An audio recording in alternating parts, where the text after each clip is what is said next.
My name is Rich Hart, Rich Hart Global and the Value Core Institute, coming to you live from Rich Hart Global Studios in Atlanta. Today we're going to be talking about marketing and marketing to the masses and who actually is your sphere of influence. Sphere of influence, and what is a sphere of influence? And my guest today is Mr. Michael Moore. And Michael Moore is referred to around the studio here as the connector, all right? Knows everybody. I thought I knew a lot of people. This man knows everybody, okay? So today we're going to be talking about this sphere of influence and this connection to marketing. Michael, welcome to the program. Thank you. Hey, Michael, people, all right? What is it about people and influences and sphere of influence and building this sphere of influence? To you, what does sphere of influence mean?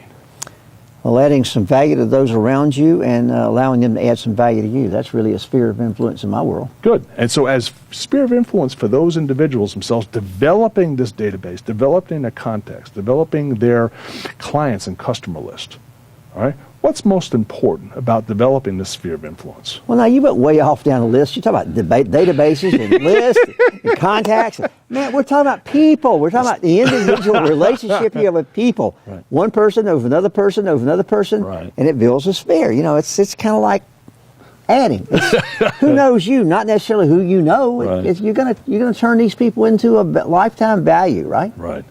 Huh? So what does that mean? So, Michael, when we start talking about building lifetime value with people, okay, here's a major concern with a lot of folks. All right, over the last many months, okay, we've got into this distancing, 6 foot away. We're close to 6 foot, okay, but we've been tested this morning, so we're right. But within this distancing, all right, and still developing this sphere of contacts, and what are some of the things themselves we can do differently today?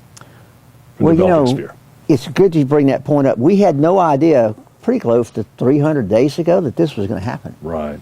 And, a lot of people, there's going to be two kinds of people that come out of this thing, the ones who did the wrong things and the ones who did the right things. That's right. If people haven't used this time to reconnect with people, think about it.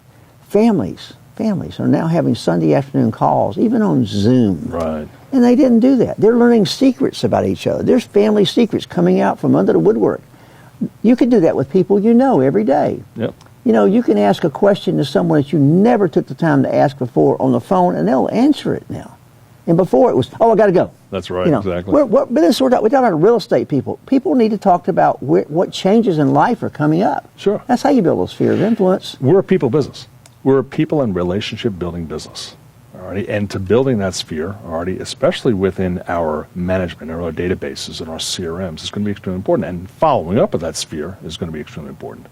But now we have another interject that we could put into our programs themselves about social and social networking and the different types of social networks, all right? And, utilizing those networks as spheres or working and developing those relationships in LinkedIn, all right, and other different business platforms. What's your opinion on that? Well, it's the intertwining. We all have a favorite. Mm-hmm. Most business people, their favorite's LinkedIn. I don't know about you. You're not a TikTok guy yet, are you? Not just yet, but I'm working on them, all right? TikTok, XYZ, ABC, there's going to be something in the middle. But let's just take LinkedIn, for example. It really epitomizes the process of I'm connected to you, mm-hmm. and when I connect to you, then I can see who we're connected to together. And if I were smart, I think I'd be making a list of those people, wouldn't I? Who are you connected to, I'm connected with, and how can we help them, or how can they help one of us? And probably we're the best people to determine that. Yeah, but if we're not talking about them, if they're just a shadow out there at the end of our database, as you call it, or our CRM, or whatever. You used a lot of terms, but it's database management. I'm just talking about shaking hands with people, looking them in the eye, and say, "Hey, what are you doing Sunday afternoon other than watching ball games?" Right. That's building the sphere of influence. Understanding what people are excited about, and having them be excited about what you're excited about. Later on, one of the videos we're going to be talking about meeting different individuals, whether they're online, social network, or whether they're in person. I know we do get past our little COVID worlds, all right? But meeting new people is always a challenge for individuals, and especially making that relation to what we do in real estate and providing our level of services and expertise. All right, what can we say about meeting new people? It puts a whole new perspective to that term. How you doing? How you doing? That's really not what you want to know. What you doing? Why you doing it? Who you doing it with? Not just how you're doing, because people are going to say, what? Fine. How are you? That's right, exactly. You're looking to gather information that will help you build that relationship. And that's one of the things we will talk about a lot in the details, because building that 8, 10, 3, 12, 114 different subject matters about your clients. Right. Because if you want to sell their second home, you got to do a real good job on selling their first home. Exactly. And you still got to keep in contact. And they got to remember that. Right. And not forget you, right? So how do you become part of this sphere? Sure. Our clients themselves and keeping in contact with clients. NAR has told us that 9 out of 10 people would love to use our services in the future. If they could find you, right? Exactly. Well, that's one. All right. The other thing is if you stay in contact with them, all right. But they say 9 out of 10 individuals themselves would love to use your service in the second transaction. But the numbers actually come out to is only 1 in 10 actually do. 1 in 10. Wow. And that's a surprising fact and figure out there that individuals are not following up and not utilizing their sphere of marketing. All right, bringing in levels of skills, knowledge, tools, and expertise, all right, to those themselves that really want to know what they do and how they work and how they provide that level of service over and above and beyond. I know we've talked about service many a time. Yeah, okay? Customer experience is the key right now. Right. Customer experience. Without a doubt, because I think individuals themselves, we're seeing a different platform, reaching out to people in a different perspective, all right? And we're able to gather through some of our virtual networks a little facial expressions. But if people keep their camera on. If people keep their camera on. But hand gestures, I think we could utilize this current platform even to a greater extent when we're really reaching out to our sphere and keeping them up to date or keeping them in the queue or to know, or maybe some important facts and figures or things themselves that's changing in industry. You mentioned it earlier about keeping in touch. Wouldn't it be nice if we just let people know our thought for the day? What are we thinking about? Sure. If you had a quiet time this morning, what started your day out?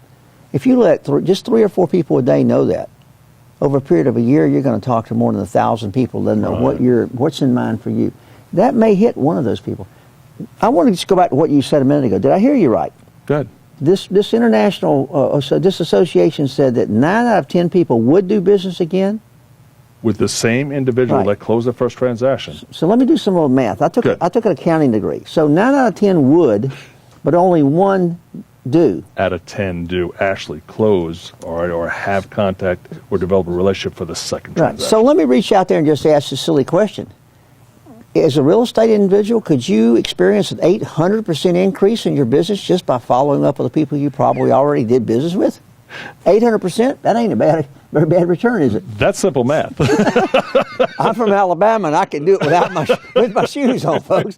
8 times the business just by doing the right things. Let's get people starting to do the right things, Rich. Well, we also say, Michael, in our business themselves, we have those individuals themselves that are top producers. All right? Wow. And within the top producers themselves, we used to say that it used to be an 80-20 rule. All right. Well, the 80-20 rule, I think, has disappeared.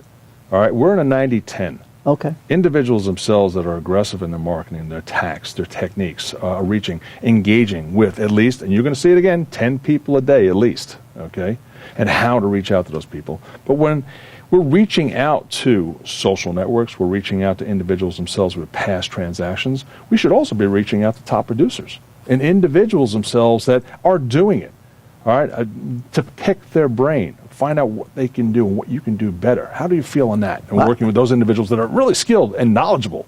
I don't think you have to pick their brain. You just have to hang around them a little bit. They'll share with you what they do successfully because they want you to succeed. I don't want to be in an office with underperformers. Right. I want to be in an office with performers. And if I happen to be blessed to be one of the performers or one of the wannabe performers, I'm going to see a lot of synergy. I mean, I met my first person long time ago, and I've met number 37,316 just a couple minutes ago. So it's just on how you want to pursue it. And if you're not in the real estate industry and don't want to pursue it, you're probably in the wrong business. Maybe so, but we don't want to tell that to these guys themselves, without a doubt. All right? But I believe marketing to masses and who actually is a sphere of influence and reaching out to those people themselves that we could connect with, that would really want to have a piece of the rock, a little bit of the ownership of real estate. All right, real estate is still good. Times are good. All right, but I think itself, unfortunately, we've got a little sedentary. Okay, in our efforts to market outbound.